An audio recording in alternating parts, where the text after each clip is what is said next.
AJ ನ್ಯೂಸ್ಗೆ ಸ್ವಾಗತ. ಧಾರವಾಡದ ಹೊಸ ಬಸ್ ನಿಲ್ದಾಣದ ಹತ್ತಿರ ನಿರ್ಮಾಣವಾಗಿದ್ದ ಗಾಂಧಿ ಭವನವನ್ನ ಉದ್ಘಾಟನೆ ಮಾಡಬೇಕು ಎಂದು ಈ ಹಿಂದೆ ಕೆಲವರು ಹೋರಾಟ ಮಾಡಿದ್ರು. ಶೀಘ್ರ ಗಾಂಧಿ ಭವನವನ್ನ ಲೋಕಾರ್ಪಣೆಗೊಳಿಸಬೇಕು ಎಂದು ಜಿಲ್ಲಾಡಳಿತಕ್ಕೆ ಒತ್ತಾಯ ಕೂಡ ಮಾಡಿದ್ರು. ಅದರ ಪ್ರತಿಫಲವಾಗಿ ಇದೀಗ ಭವ್ಯವಾದ ಗಾಂಧಿ ಭವನ ಲೋಕಾರ್ಪಣೆಗೊಂಡಿದೆ. ಧಾರವಾಡ ಜಿಲ್ಲಾ ಉಸ್ತುವಾರಿ ಸಚಿವ ಸಂತೋಷ್ ಲಾಡ್ ಅವರು ಸೋಮವಾರ ಈ ಗಾಂಧಿ ಭವನವನ್ನ ಲೋಕಾರ್ಪಣೆಗೊಳಿಸಿ ಭವನದಲ್ಲಿ ಬಿಡಿಸಲಾದ ಗಾಂಧೀಜಿ ಚಿತ್ರ, ಕಲಾಕೃತಿ ಹಾಗೂ ವಿವಿಧ ಮಾಹಿತಿ ಫಲಕಗಳನ್ನು ಕುತೂಹಲದಿಂದ ವೀಕ್ಷಣೆ ಮಾಡಿದ್ದಾರೆ. 2016-17ನೇ ಸಾಲಿನಲ್ಲಿ ಮುಖ್ಯಮಂತ್ರಿ ಸಿದ್ದರಾಮಯ್ಯ ಅವರು ಆಯವ್ಯಯ ಭಾಷಣದಲ್ಲಿ ಪ್ರತಿ ಜಿಲ್ಲೆಯಲ್ಲಿ ಗಾಂಧೀಜಿಯವರ ವಿಚಾರಧಾರೆಗಳನ್ನು ಪ್ರಚುರಪಡಿಸಲು ಅನುಕೂಲವಾಗುವಂತೆ 3 ಕೋಟಿ ವೆಚ್ಚದಲ್ಲಿ ಗಾಂಧಿ ಭವನ ನಿರ್ಮಾಣ ಮಾಡಲಾಗುತ್ತೆ ಅಂತ ಘೋಷಣೆ ಮಾಡಿದ್ರು. ಆ ಪ್ರಕಾರ ಧಾರವಾಡದ ಗುಲಗಂಜಿಕೊಪ್ಪದಲ್ಲಿ 29 ಗುಂಟೆ ಜಾಗದಲ್ಲಿ ಗಾಂಧಿ ಭವನ ನಿರ್ಮಾಣವಾಗಿತ್ತು. ಆದರೆ ಸಣ್ಣ ಪುಟ್ಟ ಕೆಲಸಗಳು ಬಾಕಿ ಉಳಿದು ಭವನ ಉದ್ಘಾಟನೆಯಾಗದೆ ಹಾಗೆ ಉಳಿದಿತ್ತು. ಇದೀಗ ಸುಸಜ್ಜಿತ ಗಾಂಧಿ ಭವನ ನಿರ್ಮಾಣವಾಗಿದ್ದು ಜಿಲ್ಲಾ ಉಸ್ತುವಾರಿ ಸಚಿವ ಸಂತೋಷ್ ಲಾಡ್ ಅದನ್ನ ಲೋಕಾರ್ಪಣೆಗೊಳಿಸಿದ್ದಾರೆ.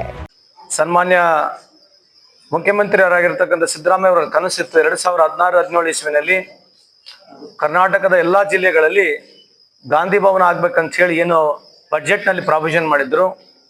ನಮ್ಮ ಜಿಲ್ಲೆಯಲ್ಲಿ ತಡವಾಯಿತು, ಅದು ನಮ್ಮನೆ ಬರ ಸಂದರ್ಭದಲ್ಲಿ ಕೆಲವು ಸಂದರ್ಭದಲ್ಲಿ ಐ ಆಮ್ ವೆರಿ ಹ್ಯಾಪಿ, ಇವೊಂದು ಐ ಆಮ್ ಸ್ಯಾಡ್. ಯಾಕಂದ್ರೆ ಬಹಳ ಮೊದಲೇ ಆಗ್ಬೇಕಾಗಿತ್ತು. ಇವತ್ತು ನಾನು ಜಿಲ್ಲಾ ಉಸ್ತುವಾರಿ ಸಚಿವನಾಗಿ, ಕೋನರೆಡ್ಡಿ ಅವರು ಶಾಸಕರಾಗಿ ಇವತ್ತು 2024-25 ಇಸ್ವಿಯಲ್ಲಿ ನಾವಿದು ಇಲ್ಲಿ ಉದ್ಘಾಟನೆ ಮಾಡ್ತಾ ಇದ್ದೀವಿ. ಹಂಗಾಗಿ ಮಾನ್ಯ ಮುಖ್ಯಮಂತ್ರಿ ಅವ್ರ ಕನಸೇನಿತ್ತು ಅದು ಇಡೀ ಕರ್ನಾಟಕ ರಾಜ್ಯಾದ್ಯಂತ ಈಡೇರ್ತಾ ಇದೆ. ಇಲ್ಲಿ ಗಾಂಧಿ ಭವನ ಮಾಡತಕ್ಕಂಥ ಉದ್ದೇಶ ಹಿಸ್ಟ್ರಿ ಜನಕ್ಕೆ ಗುರ್ತಾಗಬೇಕು, ಯುವಕರಿಗೆ ಅರ್ಥ ಆಗಬೇಕು. ಇಲ್ಲಿರ್ತಕ್ಕಂಥ ಬಹಳಷ್ಟು ಪಿಕ್ಚರ್ಸ್ಗಳನ್ನ ಬಹಳ ಬ್ಯೂಟಿಫುಲ್ ಆಗಿ ಪೇಂಟ್ ಮಾಡಿದ್ದಾರೆ. ಇತಿಹಾಸವನ್ನ ಎಲ್ಲ ಕಾಲೇಜ್ ಮಕ್ಕಳಿಗೆ, ಶಾಲೆ ಮಕ್ಕಳಿಗೆ ಇಲ್ಲಿ ಬರಬೇಕು, ವಿಸಿಟರ್ಸ್ ಬರಬೇಕು. ಸೊ ಜಾಸ್ತಿ ಪ್ರಮೋಟ್ ಆಗಬೇಕು. ಯಾವ ರೀತಿ ನಮ್ಮ ದೇಶದ ಇತಿಹಾಸದಲ್ಲಿ ಮಹಾತ್ಮ ಗಾಂಧೀಜಿಯವರ ಕಾಂಟ್ರಿಬ್ಯೂಷನ್ ಏನಿದೆ, ಯಾವುದು ನಾನ್ ವೈಲೆನ್ಸ್ ಮೆಥಡ್ನಲ್ಲಿ ಈ ಇಡೀ ಪ್ರಪಂಚಕ್ಕೆ ಒಂದು ಮಾದರಿ ಆಗಿರ್ತಕ್ಕಂಥ ಮಹಾತ್ಮ ಗಾಂಧಿ ಅವ್ರನ್ನ ಅವರು ಮಾಡಿರ್ತಕ್ಕಂಥ ಕೆಲಸಗಳನ್ನ ಇಲ್ಲಿ ಪೇಂಟಿಂಗ್ಸ್ ಮುಖಾಂತರ ಯುವಜನತೆಗೆ ತಿಳಿಸ್ಲಿಕ್ಕೆ ಒಂದು ಪ್ರಯತ್ನವನ್ನು ನಮ್ಮ ಜಿಲ್ಲಾಡಳಿತ ಮುಖಾಂತರ ಹಾಗೂ ನಮ್ಮ ಸರ್ಕಾರ ವತಿಯಿಂದ ಮಾಡ್ತಾ ಇದ್ದೀವಿ. ಕನ್ನಡಿಗರ ಮೆಚ್ಚಿನ ನಿಮ್ಮ ಎಜೆ 24/7 ನ್ಯೂಸ್ ಕನ್ನಡ ವಾಹಿನಿ ಇದೀಗ ಟಿವಿಯಲ್ಲಿ ಲಭ್ಯ. ವೇಳೆ ನೋಟಿಸ್ ಕೊಟ್ಟಿದ್ರೆ ವಾಪಸ್ ತಗೋತೀವಿ. ಇವತ್ತು ವಕ್ಫ್ ಪ್ರಾಪರ್ಟಿ ಅಂತೇಳಿ ಬರ್ತದೆ ಅಂತ ಹೇಳಿದ್ರೆ ರೈತರ ಬೀದಿಗೆ ಬದಲು ಏನ್ ಮಾಡ್ಬೇಕಾಗತ್ತೆ?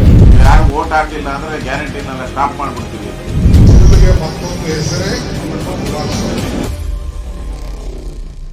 ಕರ್ನಾಟಕ ಮತ್ತು ದೇಶ ವಿದೇಶ 360 ಡಿಗ್ರಿ ಸುದ್ದಿ ಹಾಗೂ ಉತ್ತರ ಕರ್ನಾಟಕ, ಬೆಳಗಾವಿ, ಬಾಗಲಕೋಟೆ, ಧಾರವಾಡ, ಹಾವೇರಿ, ಗದಗ, ಬಿಜಾಪುರ ಜಿಲ್ಲೆಯ ಕ್ಷಣ ಕ್ಷಣದ ವಿವರವನ್ನ ಪಡೆಯುವುದಕ್ಕೆ ಎಜೆ 24/7 ನ್ಯೂಸ್ ಕನ್ನಡ ವಾಹಿನಿಯನ್ನ ಲೈಕ್ ಮಾಡಿ, ವಿಡಿಯೋಗಳನ್ನ ಶೇರ್ ಮಾಡಿ, ಕಮೆಂಟ್ ಮಾಡುವ ಮೂಲಕ ನಮ್ಮ ವಾಹಿನಿಗೆ ಸಹಕಾರ ನೀಡಿ ಮತ್ತು ಚಾನೆಲ್ ಅನ್ನ ಸಬ್ಸ್ಕ್ರೈಬ್ ಮಾಡಿ. ಧನ್ಯವಾದಗಳು.